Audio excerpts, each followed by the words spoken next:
Muy buenas tardes a todos.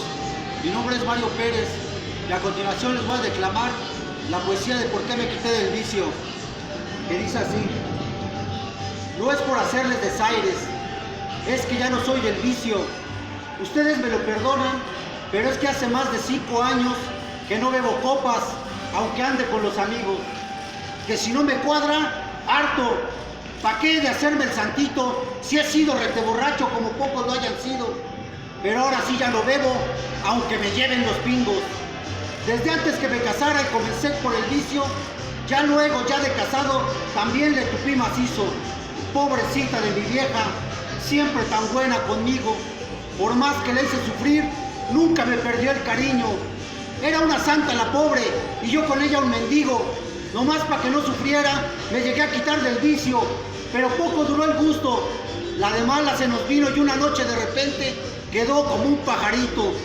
Dicen que fue el corazón, yo no sé lo que haya sido, pero siento en mi conciencia que fue mi vicio cochino el que hizo que me dejara solitos a mí y a mi hijo. Un chilpayate de 8 años que quedaba huerfanito, a la edad en que más falta le hace a la madre con sus cariños. Pobrecita criaturita, mal comida, mal vestida, siempre solo recordando al ángel que había perdido. Entonces, para no variar, volví a darle recio al vicio, porque poniéndome chuco me hallaba más tranquilo. Y cuando ya estaba briago y casi fuera de juicio, parece que mi difunta estaba ahí junto conmigo. Al salir de mi trabajo me iba yo con mis amigos y luego ya medio chiles mercaba yo harto refino y regresaba a mi casa donde me aguardaba mi hijo. Y ahí duro trago y trago hasta ponerme bien pítico. Y ahí estaba la tarugada. Ya desde antes les he dicho que luego vi a mi vieja que llegaba a hablar conmigo y comenzaba a decirle cosas con mucho cariño y yo a platicar con ella como si fuera de tiro cierto lo que estaba viendo, mientras que mi hijo se abrazaba a mí asustado diciéndome el pobre niño: ¿dónde está mi mamacita? Dime dónde está, papacito. ¿Es verdad que te está hablando como yo no la diviso? Pues que no la ve, tarugo, vaya que le haga cariño. Y el pobrecito asustado lloraba y pelaba sus ojitos, buscando rete asustado aquella a quien tanto quiso. Una noche, al regresar de estar dándole duro al oficio, llego y al abrir la puerta, ¡ay Jesús lo que diviso! Hecho bola sobre el suelo estaba tirado mi niño, risa y risa como un loco y pegando chicos gritos. ¿Qué te pasa? ¿Qué te sucede? ¿Te has vuelto loco de a tiro?